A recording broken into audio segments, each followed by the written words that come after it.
Little friend, you are so cute. Look at this little bunny. Oh my gosh, you guys, I love this. This tiny little rabbit, which doesn't need to be worried about me like trying to suck it up into this vacuum or spray it with a bunch of water. No, no, no, no, no, friend. Yes, don't be alarmed. I won't do those things to you. Unless I need to for some reason. But you don't look like a litter bug rabbit, so we should be good. But hello, my friends, and welcome back to Fresh Start, where we are giving life a fresh start by going ahead and cleaning up a rather battered and completely destroyed in a mudslide of pollution world a new chance at being revived one little flower at a time. And this is definitely just so relaxing for me. I have always been a big sucker for anything where I could step back and I could see my actions having an effect on the world. That I could have that reassurance, that sense of empowerment that comes from showing up to something. Aha! I need more space in my inventory before we can deal with that. That comes from showing up, trying to put in a little bit of time and effort, and you can just watch as the chaos and the mess of whatever you are facing. I almost got it. Yes! Oh, yay! We finished unlocking the trade tunnels. We'll have to check out what things we can go ahead and upgrade with our skill points in just a second. There we go. Oop, and there's a little more. Let me go ahead and suck up all this trash first. But I have always loved stuff like this. Which is why I loved cleaning up all of the broken glass and cockroaches in the other adventures we have had in our house flipper endeavors. And they must have heard how good I was at tidying all of those things up, because here we are in Fresh Start, where not only do we get to go ahead and clean up a bunch of pollution, but we kind of get to clean up our minds just a touch. Not that our minds are dirty or anything, you silly geese, but we get to kind of settle our hearts. Because there is something so empowering about being able to believe that your actions are capable of changing an environment that you want. And I think that's amazing. And I think when we get overwhelmed, being able to see something like this, where it's just, okay, there's a flower, added water.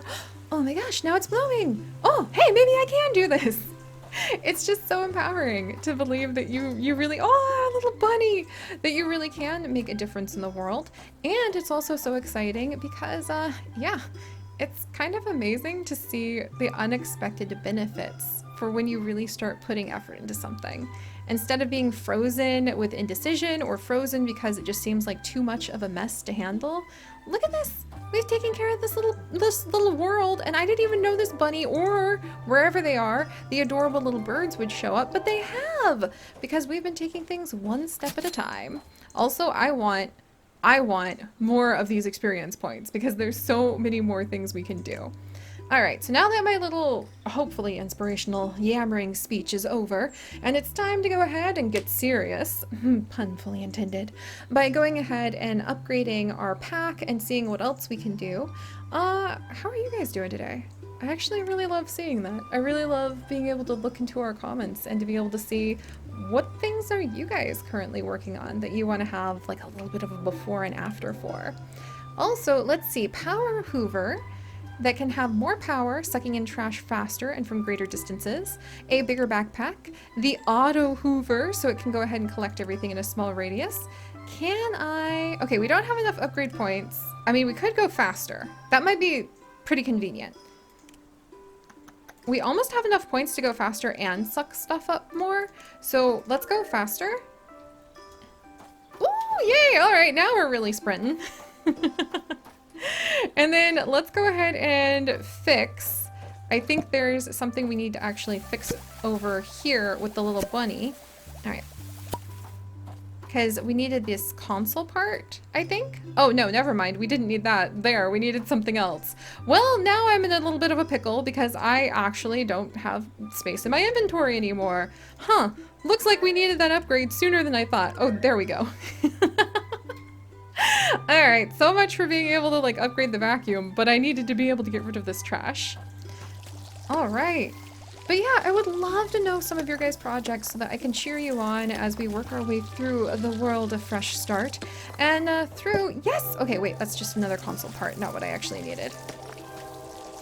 And through the adventure that it is to go from the mess of like a situation before to the thriving beauty of it afterward. Like I mentioned to you guys last time, one of my big goals that I currently have is to actually prepare a whole wonderful set of adventures for everybody, lasting from this autumn and going all the way in through winter, and hopefully making it so that you and I can have some amazing adventures from here all the way through the new year, all the way. I mean, if I was going to be super ambitious and like clean up a Mount Everest size pile of trash like this, I would say I would want to have the adventures ready, not like 1,000% pre-recorded, but just like ready. I have plans, I've got everything installed more or less. I'm aware of new games that are coming out. I'm just feeling ready all the way to spring. What do you think about that ridiculousness, right? But that would be like, ooh, okay, we found the cables, thank goodness. But that would be like my version of a huge Mount Everest size trash mountain, like the mountains from WALL-E basically, that I would want to go ahead and try to clean up and transform into a Mount Everest size mountain covered in all of the adventures that we would be facing over the next few months. The like medieval series that I want to do, I have a deep desire to be able to have this whole medieval arc with a bunch of the really cool medieval games like Yes Your Grace and Sims Medieval, and being able to go ahead and just try a bunch of the games that have like royalty in it. And hello, little kitty, I'm not ignoring you. I'm just in the middle of like one of my monologues and I need to go ahead and focus on that for just a second. There we go. My, there is a lot to clean up over here. We'll talk to the kitty in just a second. But I'll talk more about that in just a moment, because this series is also going to be dedicated to going... Oh, I need more water! Alright, little Bun Bun! I'm here with the cable. Let me fill up on the water and then we'll work on the cable. Dedicated to answering some of your guys' questions and a laid-back, chatty Q&A. And one of the questions that I have from our wonderful patrons actually has exactly to do with the questions of how do I, Seri the Pixel Biologist, yes, little Bun Bun. It's not like I'm famous or anything. You're probably more famous than me. I don't want... Fame is just an odd concept. Oh, ooh, there's some more flowers to water. I have made like a lot of adventures, little Bun Bun. That's all. That's all that means. And it just means I ponder, you know, what species of bunny you are, and do you happen to eat sunflower seeds? Because I ponder the question of pixel biology. Anyway, we'll dive into the question from Netherhearts about, do I have any advice for people who wish to do similar content to our own? And did I ever question if YouTube was worth pursuing even when our channel was incredibly small? And if so, how did I keep going? So there's a lot of fun answers to that. Huzzah! Okay, well actually I got this cable fixed. Oh wait, oh geez. Oh my. Oh wow, look at us. Oh wow. Okay, so we're repairing the lights. So now we've got the lights repaired. Holy canoodles! Okay. So now we've restored the railway barriers to make sure the bunnies don't get hit by a train. But I will answer that question from Netherhearts in just a second. I think it's past time to go ahead and talk to this cat real quick. Hello, friend. Oh, it hissed at us! Okay, so we need 3 boards. Is this the 3rd board? Wow! I didn't expect to get the hiss. I mean... I thought we were gonna be friends. I thought we were gonna be like besties, and instead we got the hiss. Alright, well, let me see. Well, do we need to restore a little nature? Maybe we need to restore its little house. I think we've actually restored most... Oh, get up here, little bottle. Most of the plants, because we're at like 96% on restoring the plants. Let's see. Is this going to restore the kitty's house? Very angry cat. That's okay. Oh my gosh! It's a little cat conductor! What on earth? Oh my gosh. And we have the treats. Oh, So now the cat likes us. Oh my gosh, this is way cute. This is way cute. Are you gonna talk to us now? Oh my gosh. Okay, wait. So our quest, repair the clock and renovate the railway station. All right, and we're actually high enough that I think we can do another nature restoration. But let's see if we can fix these things first. Yeah, we've got all of those things. Heck! Oh, geez, heck! Hey, nice! Okay, so we finished the quest, but I kind of want to, you know, do the whole restoring of nature thing and then answer Netherheart's question. Let's restore nature real quick, because I want to see it be shiny. Come on, come on. Little duckies! Oh my gosh, and now there's ivy growing up the side of the railway station. Oh, be still my heart. Okay, this is so awesome! This makes me think I can tackle that Mount Everest-sized project of being able to prepare adventures for you guys all the way more or less out till spring. Just a few of them ahead of time so that I can have some time to relax and rest and restore myself because, whew, yeah.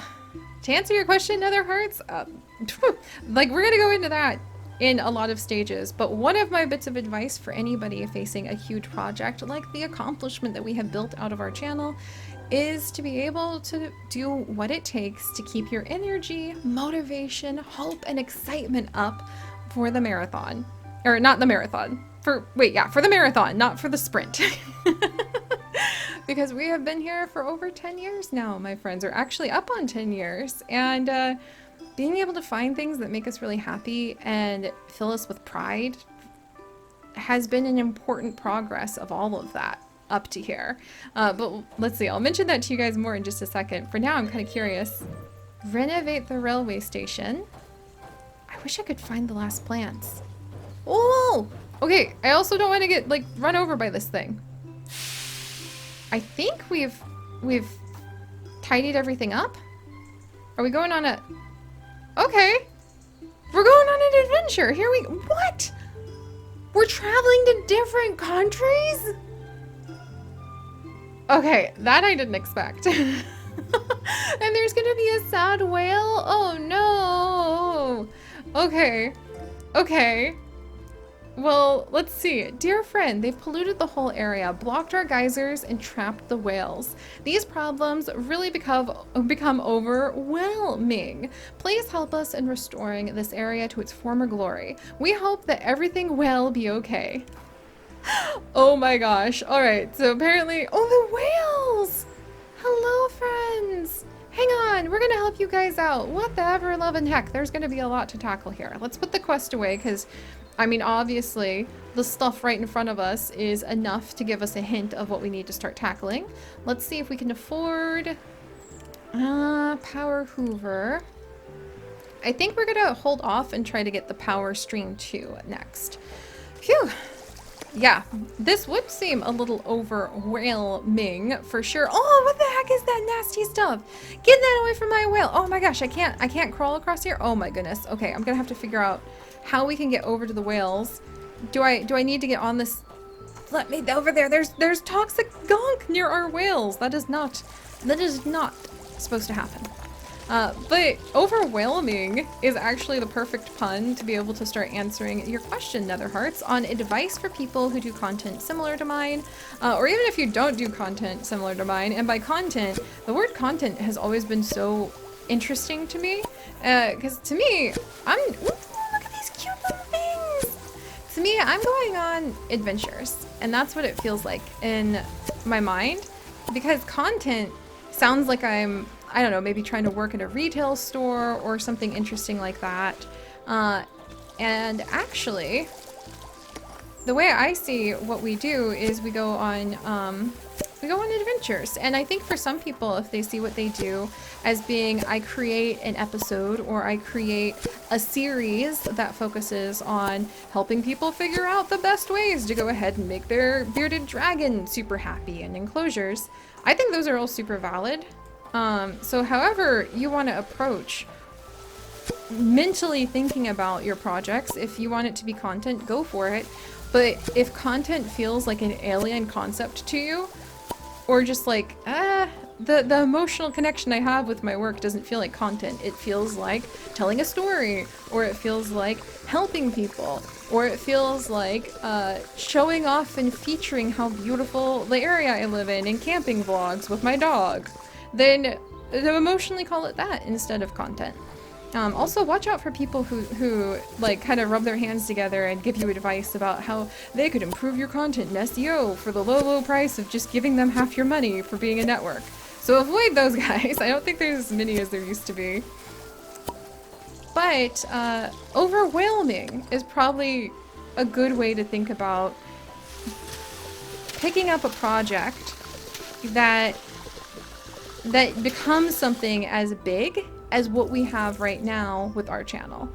Over 10,000, soon to be 11,000 episodes, and I have been able to pivot from like being in school to go for nursing and biology, trying to decide between the two, to being a full-time pixel biologist who is able to help her family and put a roof over her head thanks to you guys.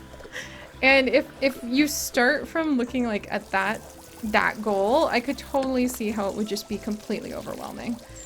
Like, it's completely overwhelming for me to think about, and I've already been able to make 10,000 adventures. So, break it down, like, with everything. Like, look at this. If I tried to look at all of this stuff at once, overwhelming. If I'm like, die to this specific part of trash, or I'm like, alright, let's take it one episode at a time. If I'm able to go, okay, let's set it, just let's look at what my goal is that I can feel good about accomplishing this week. And then I think like that is a lot more sustainable than if your eye on the prize is like aiming for a super big channel where you've got like merchandise and you're going to TwitchCon and all those stuff. Look for the progression that makes you happy and feels like it actually resonates with you, because a lot of the stuff that people say are success in the YouTube sphere, I don't even ever think about or have anything to do with, like collaborating with lots of famous people. I'm so shy. Like, I am very happy not to collaborate.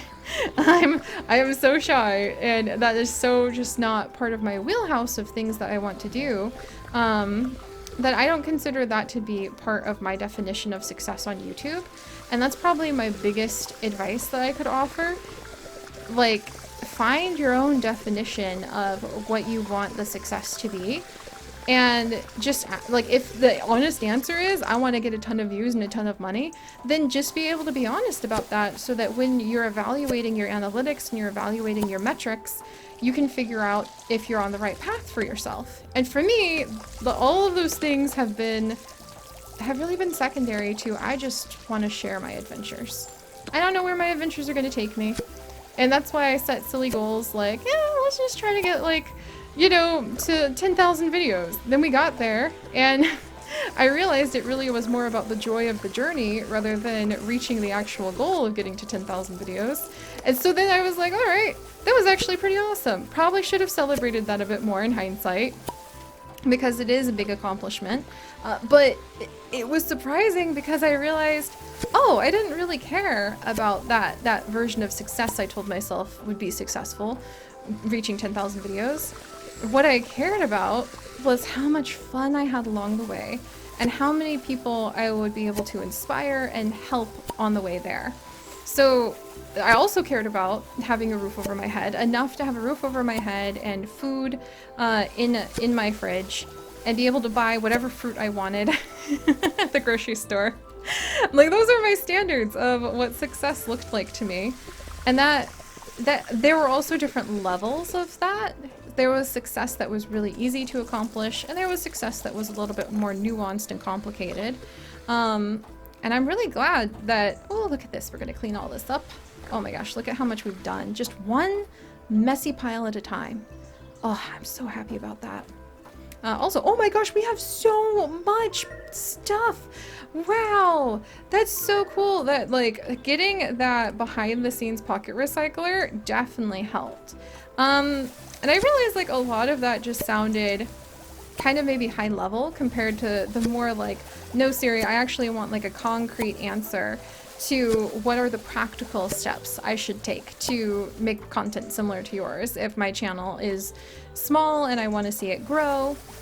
And the question of, did I ever think was YouTube ever worth pursuing when my channel was incredibly small?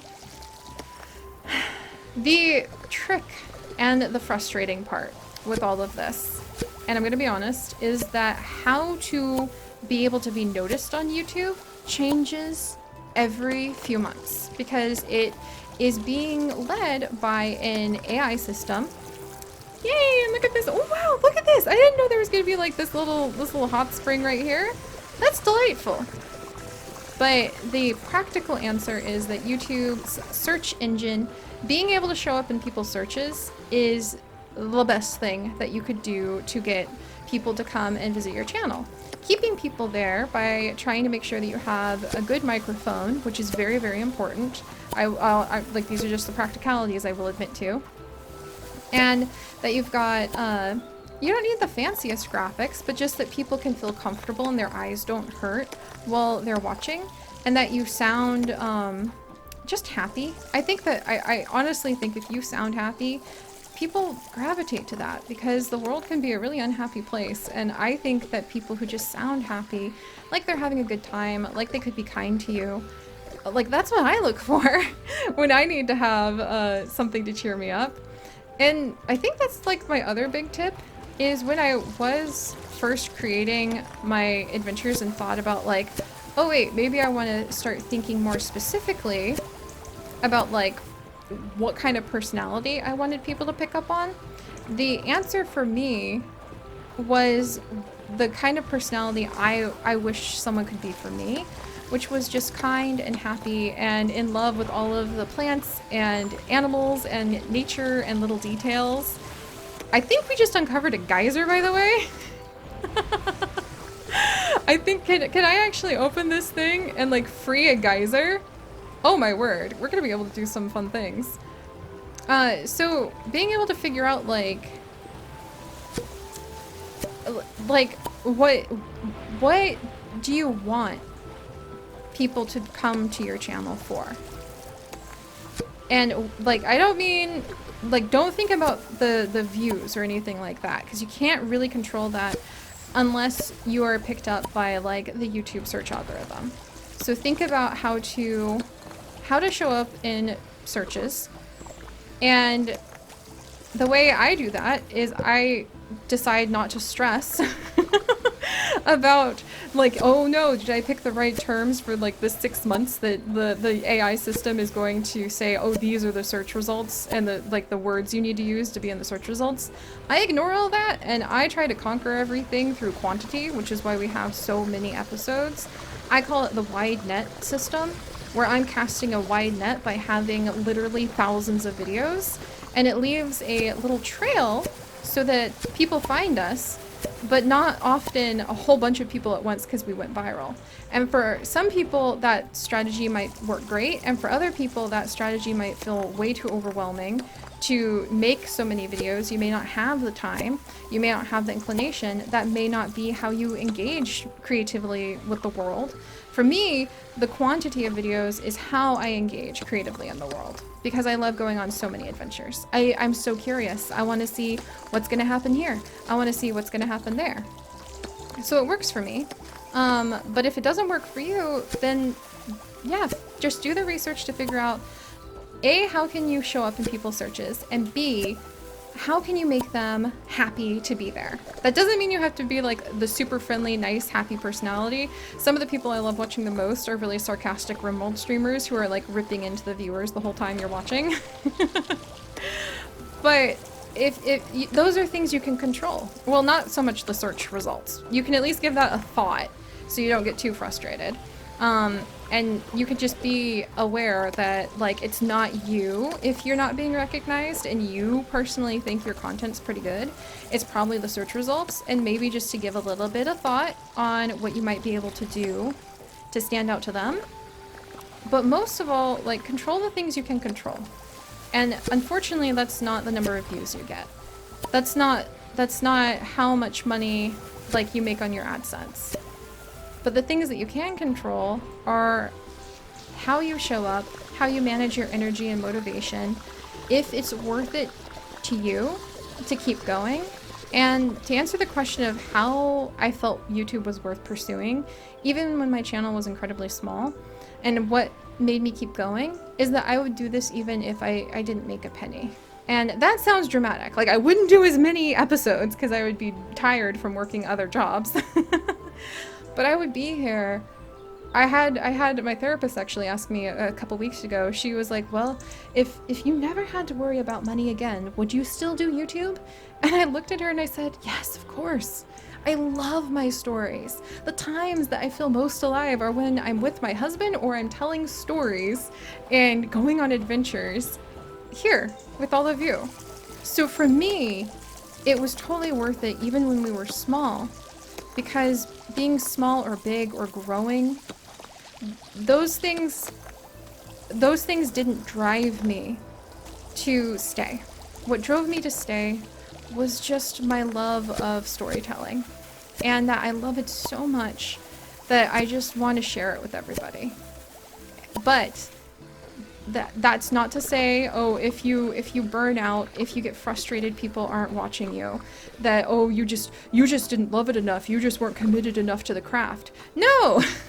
It's so wonderful to have people recognize the work you put into something. So if you get discouraged, my advice would be it's okay to take a break, or it's okay to try something totally new. Like, if you really are getting burned out on like creating for YouTube, the best advice I can offer is like, take a break. Go do a different hobby. Don't do something on the computer. Go do something with your hands for a while. Like, step out and let your mind kind of get a little bit of a refresh. That would be like, okay, we need 4 of those things to open the geyser. Got it. That would be one of my biggest pieces of advice. Yeah, because I'm not saying like, oh, I would do YouTube even if I didn't earn anything, to shame anyone and make them think like, oh, that means that if I'm tired because nobody has ever commented on my videos and I've done like 1,000 of them, if that's that's normal to be discouraged about. And if you need to take a break so you can come back and think, maybe if I change the title or the thumbnail or the words in the video description so that it will be picked up by the search engine, like have a higher odd at least, so be it. Like, take the break and come back. And I guess I'm just trying to say, you gotta be able to be in it for the long haul. And that doesn't mean that you have to do some sort of mythical magic where you get it 1,000% right and your CEO is right. And like, frickin', I've never even thought about my CEO. Like, I just put what's in the game in the video description and then add a ton of episodes and move on. I have never spent time worrying about like CEO or other things, because the most important thing you can do is just make more content. And whatever you need to do to take care of yourself so that you feel like making more content, and that you're not miserable and burned out, but that you can be happy and inspired while you do it, you should do that. Gosh. I guess I went on a huge ramble, and I really hope it didn't just sound like dismissive of how difficult it is to create and not have anybody really comment on it or anybody really give you that sense of validation. I would seek out even tiny communities if you really feel that pain of the heart and that loneliness, that nobody has seen what I have done and I'm so tired. If you really feel like that, definitely seek out small communities. Like on our Discord, people are always supporting each other for the things that they're creating. And don't rely on that external validation, but just kind of get what you need from it and then go back in and do something that makes you happy. Because after 10 years of doing this, after everything I've accomplished, the thing I'm the most grateful for are the lives I've been able to add a little bit of spark into, even though I'm a total introvert and I wasn't even thinking about anybody else ever when I started. And the fact that I had fun on most of this journey, and that I look forward to having fun on the rest of it too.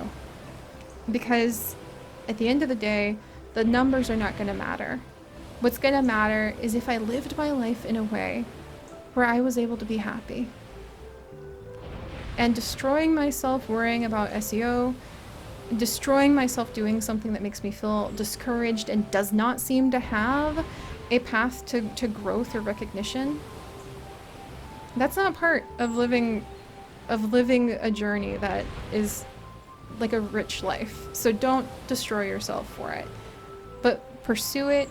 If you're going to be able to look back, and even if the numbers never change, and even if nobody ever comments, pursue it and challenge yourself to make the videos even better, and do it in a way where you can look back and no matter what the results were, good or bad, you can have enjoyed the journey. That doesn't mean it's always easy. That doesn't mean it's always pleasant. That doesn't mean you don't push yourself to try to make the technical aspects of it better or your narration better. But do it in a way where at least you can have enjoyed your time alive. That's the most important advice I have.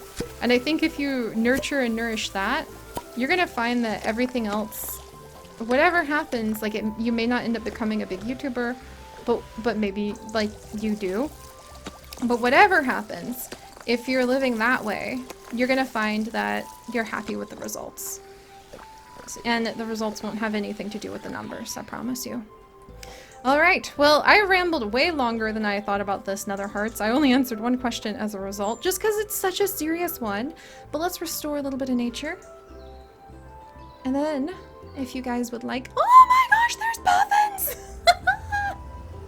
And if you guys would like to leave more questions, I will ramble and tidy and watch as one step at a time we're able to transform the world next time.